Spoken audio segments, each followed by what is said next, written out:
You're listening to episode 240 of the Master Your Mind, Business, and Life podcast.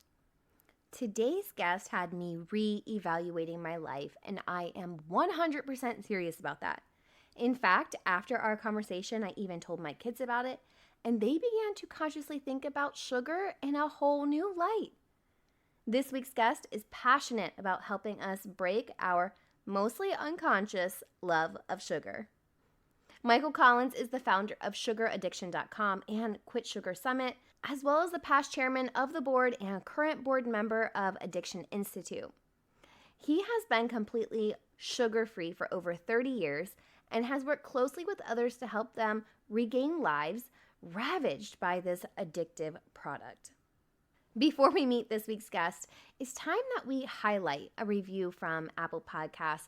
This one actually comes from a guest who told me she now tunes in and turns it up, so I call that a double win. It comes from Miranda Mitchell, and it reads, "Love. This podcast is full of conversation, community, and new perspectives. Definitely a great listen." Miranda, I appreciate you, and I appreciate each of you who tune in and turn it up each and every single week.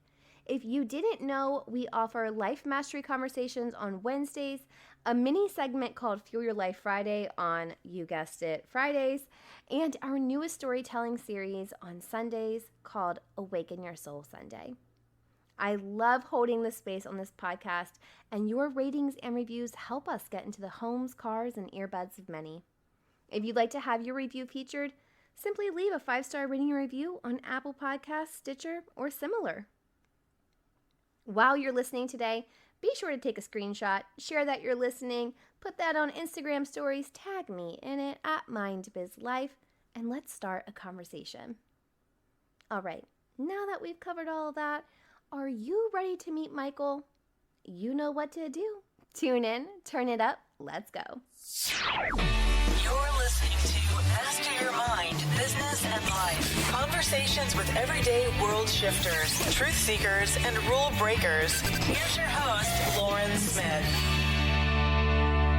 Hey, Michael, welcome to the show. I'm excited to speak with you and learn from you today. Well, thanks for having me. It's an honor. You know, you're the founder of sugaraddiction.com and the Quit Sugar Summit. I think it's clear just by those two statements that you're passionate about helping others quit sugar. But before I hit you with all of my questions, I'm curious to know when and how this passion started for you. So what's the story behind this? I have the podcast version, Lauren. It's probably brings up more questions than it answers, but it does get you where we are today. So I think I grew up as a regular kid, at least I thought I did. But when I look back on it, not so much. My mom was a sugar junkie, my favorite sugar junkie. And we literally had unfettered access to the sugar bowl. We could put as much sugar on our cornflakes or Cheerios as we wanted. She never even said anything. Yeah. And so as a result, we were scraping out a 1/4 inch or 1/2 inch of sugar with the milk and eating it right off the spoon. And I just thought that was normal. And we had all kind of candy growing up and, just everything. And it's kind of a sad story how it all got started, but it's very relevant to the, our work. And I think to the solution to this problem is that my mom, my grandmother died when she was just 8 years old. And they moved in with her aunt, my grandfather's sister. And they owned the country store. The family owned the country store across the way. And anytime little Juliet came across the street, she could have any candy she wanted. And it was a great gesture, the deal that my grandfather made. He put it on his account. But my mother learned very deeply, and I think this affects a lot of people of that generation, is she thought sugar was love. And she really treated it that way. I mean, I knew I had it in speaking with her in later years, from birth, literally forward. It was bottle fed, so there was formula there too. And so, I grew up believing this, and we would bond on Saturdays with the biggest bowl of oatmeal chocolate chip cookies you've ever seen. I mean, I don't know where this bowl is. I wish I'd have got that from the estate. I did get the sugar bowl, and I have that to this day. this pewter sugar bowl. But anyway, there's a great video on YouTube that kind of explains this a little bit. Eric Clapton, the famous guitar player, is being interviewed by Ed Bradley at 60 Minutes. And Ed says to Eric, they're sitting in his $7 million Antigua treatment center that he built to help other people. And he says, so this addiction thing, Eric, it started with heroin, right? And Eric Clapton says, no, Ed, it started with sugar. Ooh. And he said, I used to eat bread and butter and sugar sandwiches when I was 5 and 6 years old to change my state. And we used to eat those, and even brown sugar sandwiches with the lumps in it. Yeah. And it was just, I mean, the comparison to his life and mine are crazy. And so put a pin in that and kind of that statement of changed his state, right? And fast forward a little bit to 14 or 15, and I'm, kind of shy, and I run into beer and alcohol and marijuana and all these kind of things. And I knew that beer changed my state. I was kind of shy, like I said, and I could talk to girls. So we would drink out behind the high school, and then we'd go to the dance. And I was able to, finally talk with girls. Well, that party lasted until I was about 28 years old. It's a complete other podcast, but I'm open if you want to talk about it. And so when I got sober, I literally went right back to sugar. And the sugar, I mean, this is common in recovery programs. I'm a thin, athletic guy, and I gained a lot of weight really fast. And the people that I was getting sober with, they gained like 20, 30, 50, 100 sometimes pounds in the first year, because they just literally substituted one drug for another. They substituted sugar and caffeine and flour and all these things. And it got worse. And so, I went on to have a regular life and a regular business career. But before then, I met a woman, we got married, and I had a couple of kids. We're not married now, but I somehow talked her into having children with no flour, no sugar, and no caffeine. This is after I'd got off of it. In the womb until they were 6 years old, they never had any of these things, right? And at that same time period, I read a book called Sugar Blues. And Sugar Blues was written by a guy who ended up eventually marrying Gloria Swanson, the famous movie star. Yeah. And they promoted it all over the world. And what I loved about it was that they told the history lesson, the deep, deep history lesson of sugar in our society and the English Empire that was grown on the backs of slavery. They'd go to Africa and get the slaves. They'd go to the Caribbean, the Americas, get the rum and the sugar and everything. And the explosion of the profits made on the backs of sugar and slavery literally had England take over the world. And I seriously believe we can't figure out individually or as a society how to get out of this issue until we figure out how we got in it and understand it deeply. And so, keep going. My kids say, Dad, you should write a book about sugar, because obviously they grew up their entire childhood only having sugar once a month at outside birthday parties. And there was, they didn't have it at home. So I did that about 3 or 4 years ago, and it did well on Amazon. But at the same time, I really didn't, I've had sugaraddiction.com about 10 years, and I really didn't do anything. I was still working. And so when I kind of semi-retired 3 or 4 years ago, I started coaching and doing online groups and that kind of stuff. And we come to find out that the solution to this issue, if you will, is, and I've ended up during that time period working with late stage food addicts, people 200 and 300 pounds overweight, losing limbs, going blind, and they still couldn't quit sugar. And over thousands and thousands of detoxes and helping people, we've developed a protocol and an understanding of why and what the requirements are if you really truly want to get off sugar and it feels like something that you want to do. So again, that's the short version. That's how I got here. Ended up as the sugar-free guy. I didn't sign up for it. I just thought it would be better for people's health. But the more I get into it, the more I realize that this truly is a substance use disorder and needs to be named as such. And that, I always bring up the proverbial person who's lost 200, 100 pounds. when you talk to that person doesn't talk about weight loss, it doesn't talk about food and exercise, calories in, calories out. What they talk about is their emotional management system. And this is, like I say, the core of what we do, how people handle their emotions, and that sugar used to be their go-to, right? And anyone who really gets into this work and really wants to succeed has to understand that it has absolutely almost nothing to do with the food that they're eating or the sugar that they're eating, and it has everything to do with managing their emotional states. There's a great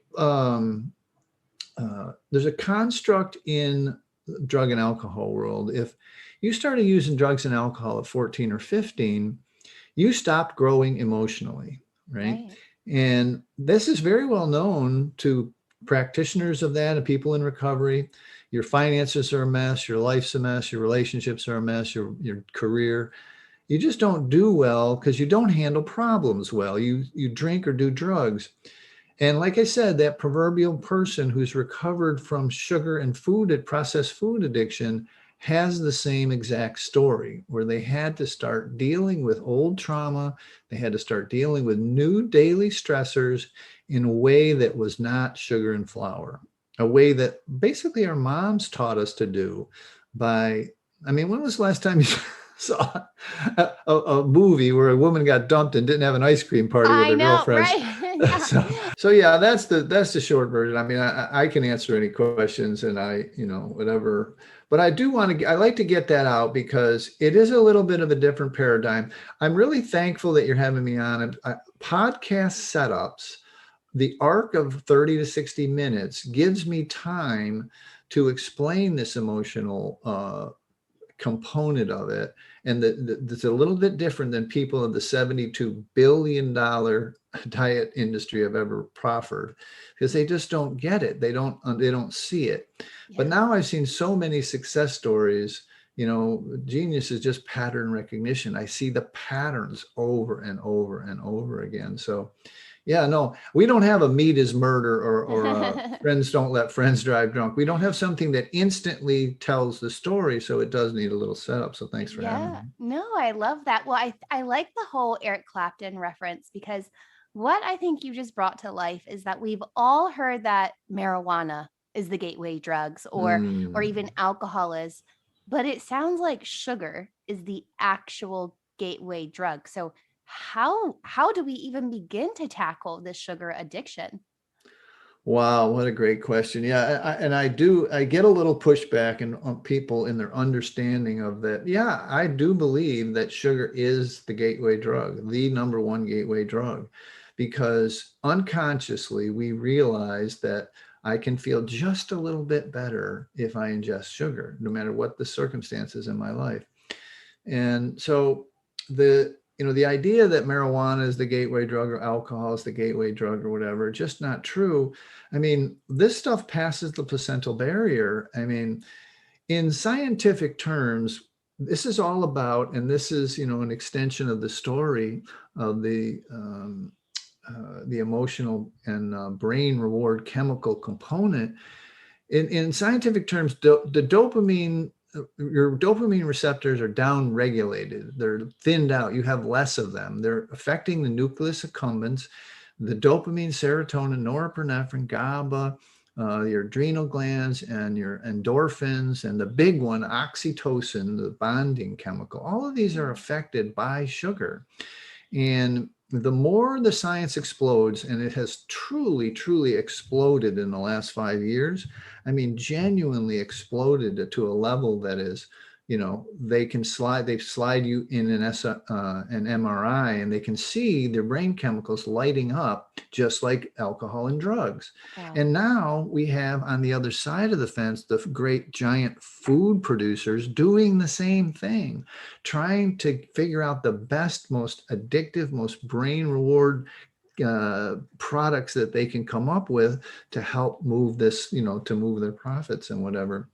And so it's become this kind of vicious circle of people. And, there's been some, let's be honest, there's been a little disinformation proffered over the last 20 or 30 or 40 years about sugar and its, and its health benefits or health detriments, right? Mm. And so, yeah, it's again, a little bit, it takes a little bit of a setup for folks to understand why this is happening to them.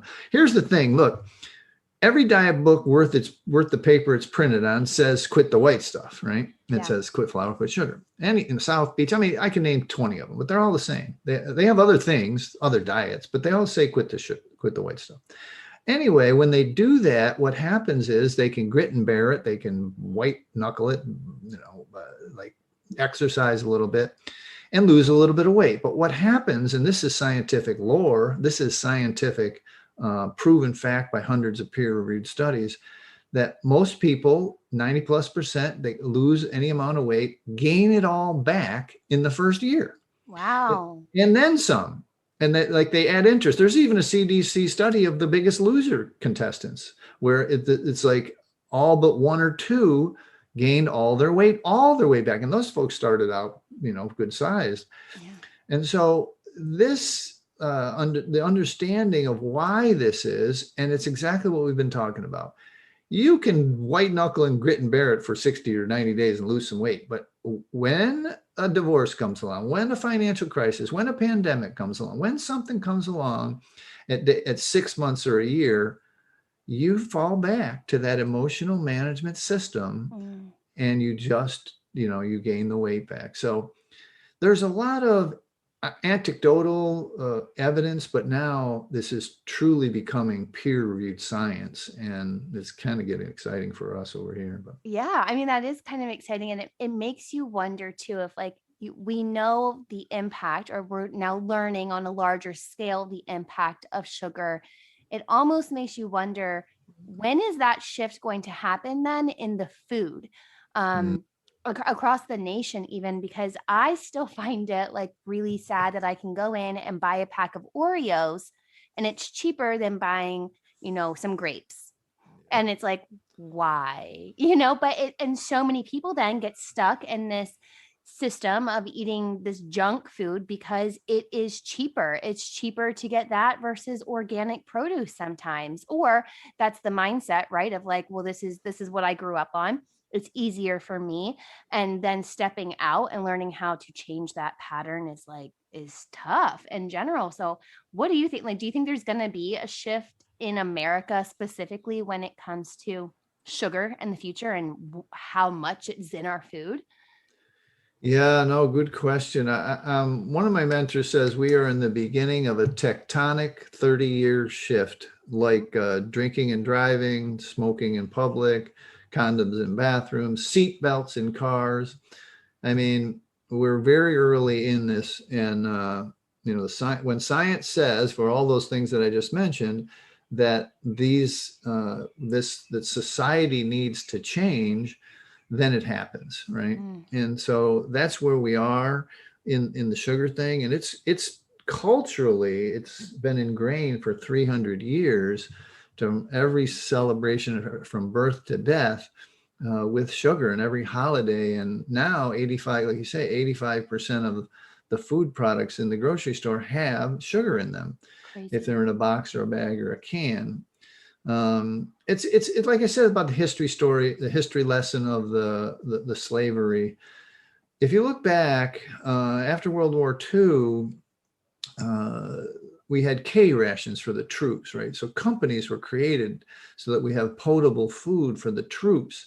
And before then, there wasn't really a lot of that. People bought stuff from the grocery store and they prepared it. And as the war ended and these folks needed to stay in business, they started to move towards, processed food for the masses. And then, in the 80s, high fructose corn syrup came into the diet. And that was really the accelerant. That was like the crack epidemic on top of the cocaine epidemic. It just accelerated the whole thing. And you can watch the obesity numbers climb in parallel, in tandem, right next to the high fructose corn syrup in the food system. And so in understanding how we got into this mess is that we have to turn a gigantic battleship around and get people back to whole food, period, end of story. And in order to do that, they've got to understand, they've got to cleave apart um, the fructose and the glucose and the table sugar molecule. Now, this is a quick history lesson or a quick science lesson in that half the fructose, half the sugar table sugar molecule is glucose and half is fructose. And we all know what the glucose is doing to our body. We know that it causes diabetes and heart disease, and I call it Alzheimer's diabetes 3, and just all kind of autoimmune, arthritis, all kind of things, right? But what is less known, and it's exploded in the last 5 years, is the understanding of what fructose is doing. And fructose can only be processed in the liver. It's not, historically, we just didn't eat that much fructose 300 years ago. So evolutionarily, we're running smack into our bodies that are just not accustomed to this food system. And fatty liver is a alcoholic's disease that we now have an epidemic of 5-year-olds and 6-year-olds with fatty liver. And because they cannot process the fructose that they're eating, it's being turned into fat in the liver, and we have obviously obesity pandemic with children. It's kind of crazy because they are not cooking or buying or creating their food. They're being given their food. And so it really is there is a little bit of complexity to it, but at its core, it's really quite simple. And it is this fructose being affecting the nucleus accumbens and the brain reward chemicals to keep you coming back, like the substance use disorder that it is. And this is very hard for society to accept. They're just not ready. Hell, they aren't even ready to accept that drug and alcohol addiction is a brain science disease, and it's not, a moral failing. So when you look at the cultural and immersion in sugar and sugar products, you can see how big this battleship is and how long it's going to take to turn it. Wow. Yeah, it's a huge ship to turn. And you're right. I didn't even think in terms of drug and alcohol, just how much resistance there still is. So man, sugar is going to be an even bigger one. Now, I imagine, like most drugs, there's likely a sugar detox for someone who's quitting. So where does that kind of come into play?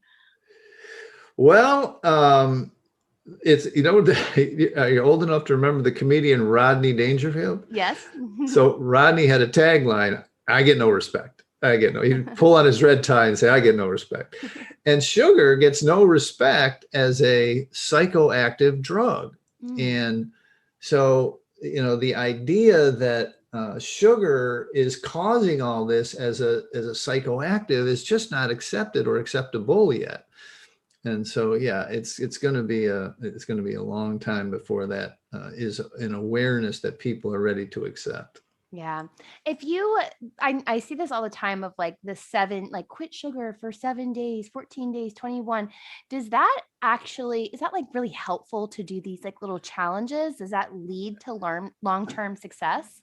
Yeah, I guess I really didn't answer your question last time, but you're right. The detox is real, and it's physical and emotional and mental. And I always say anyone who starts a sugar detox and does the things that we suggest, no flour, no sugar, no caffeine, and had any kind of habit at all, in about the second or third day, they will be incapacitated. They will not be able to work, parent, do anything. They will have headaches, lethargy, depression, acne breakouts, starving, and alternate with nausea and diarrhea and constipation. They'll just be a mess. And that should be the first clue. But that part is very real. And our job in the 30 days, and the answer to your question, the second question about the detoxes, is they are usually, it's I think, piling on to the topical nature of the detox, where every diet plan on the planet now has a sugar detox. And it's impossible to detox. One of my contemporaries and best friends in the sugar education world says you're not really even in sugar recovery for 6 months. It takes 6 months of going back and forth.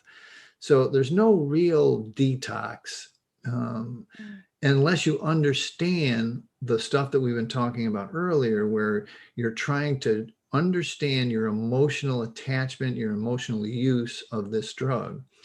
And so, but the physical part, the part that I think that people wrestle the most with is that because your dopamine has been down, dopamine receptors have been down regulated, because you've been playing with your serotonin, which is the thing that SSRIs, the Paxil and the Valium and all these kind of things, they're trying to play with to try and dial in. We have been self-medicating and dialing them in for decades.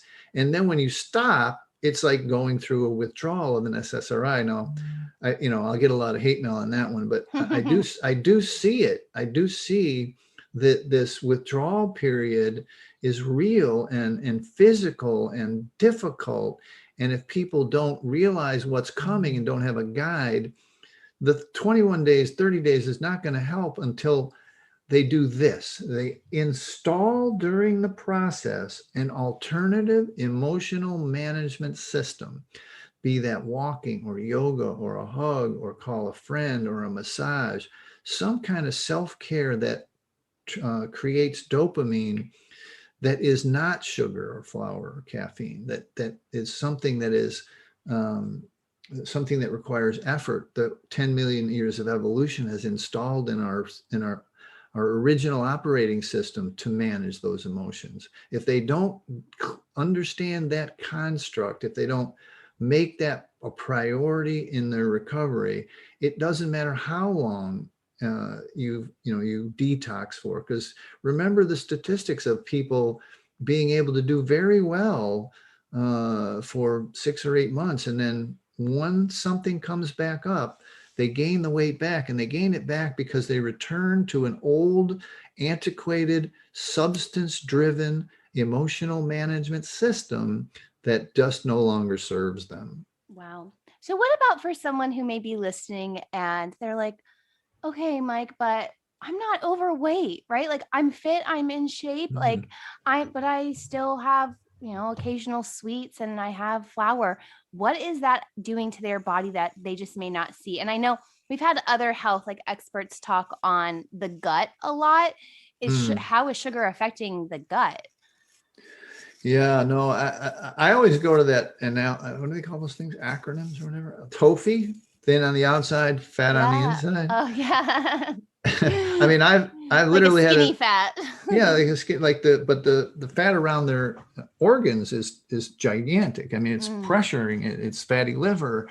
I mean, I've had ultra marathoners. I've even had an Olympic athlete, a woman who placed in the Olympics, who couldn't put down the sugar. And I want to tell you the off scale benefits that people, after we got a saying around here, you come for the vanity and they stay for the sanity. Okay. So they're coming to lose weight. That's what they think they want to do. Right. And they do at the beginning, and they will lose weight. That's just a byproduct. But what they rave about most, the two things they rave about the most are, a lot of times, hands and knees. First of all, rheumatoid arthritis, just paper tiger, just goes away completely. And then the second couple things is the brain fog goes away. It's like you literally can process better, you remember better, you feel better, your emotions are better, you're sleeping better, you're waking up refreshed for the first time in decades. And then the other one, if women would understand this, two things: the dark circles under their eyes start to go away and their skin clears up. I mean, just yesterday we had someone on one of our forums say, I can't believe that I came here to lose weight. And I've had acne, and I've done, she had this list of about 10 things. I've tried everything, and I'm only 25 days in. My acne is completely gone, and I haven't had a breakout. And that's one I hear all the time. I mean, that's just all the time I hear that the sugar and the acne. But the brain, the thing is, to me, the most exciting. I've seen people transform before my very eyes into, slow moving, slow processing, depressed looking people to just really amazing process. They're very articulate. And so I just I don't think people realize, they think of it as aging, right? They think that these things are just aging when that's the last thing they are, Yeah, like you're just contributing to it with the sugar. It's like Yeah, sure. feeding with it. I know you said you raised your children for 6 years without sugar. Of course, with the birthday party sweet here or there. Is there a lot of data that supports or shows anything different, maybe behaviorally, academically, or even medically, from a child who hasn't had sugar during these years versus a kid who has had a lot of sugar? Oh my God, Lauren. It's, Like mind yes, blowing. it's mind blowing, right? There's a new book out called Sugar Proof, which is at Sugar Proof Kids. Dr. Gorin has been studying obesity in children for 30 years, got 50 million in funding in that time period. And the lab at USC is named after him. Whoa. And so there is, and he quotes a lot of that research but also recently, the American Dental Association, American Pediatric Association, American Heart Association, and another one got together with Robert Wood Johnson, one of the largest nonprofits in the world, and announced for the first time, all four of these medical associations agree that children between 0 and 5 should have that's zero, sugar sweetened beverages. Wow. So yeah, that's coming very fast. It's actually the fastest thing we've ever done, the growth of our Sugar-Free Kids program. Yeah. And so, but yeah, there's a lot of research, and that's really my long-term goal, is to get childbearing age women to understand. I mean, if someone has a substance use disorder or smokes cigarettes, they can quit alcohol that day. They can quit cigarettes, not like the next day. The hour the doctor tells them is the last cigarette they have. But the sugar thing is just another story. And these weight gains of, ridiculous numbers during pregnancy is, in my view, just emotional management gone haywire. It's a nervous time, whether it's the relationship or the finances or the first child in general, or the whatever, child in general, birth in general. I mean, this is something that needs to end. It does affect children. There's no doubt in my mind. I didn't even know until I had my first daughter of how quick people were to give kids sweets. And I think it makes sense if we go back to what you said, like comfort, sugar equals love.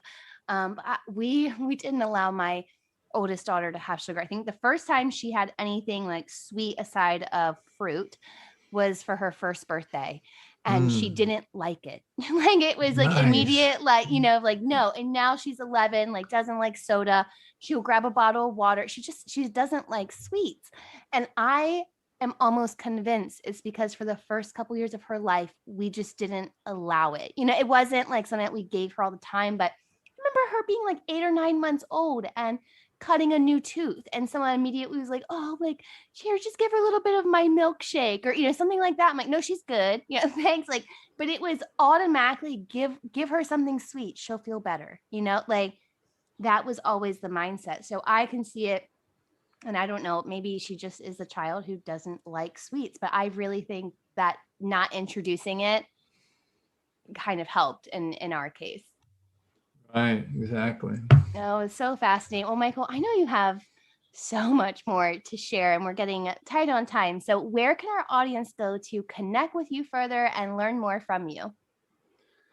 Yeah, sugaraddiction.com. We brought the Amazon book home, and we give it away free now. You can see the Last Resort Sugar Detox there with a big yellow cover. Just click on it and you can download it for free and read it on your computer. So yeah, or your phone or whatever. That's a start. That kind of tells the story that you and I have been discussing in depth a little bit, and gives you ways to, interact with us. We have 30-day challenges and that kind of stuff that'll get you introduced to all this. And, moreover, it's important to, train you during the 30 days on the long-term effects. And we have communities and Zoom meetings and all that kind of good stuff. So.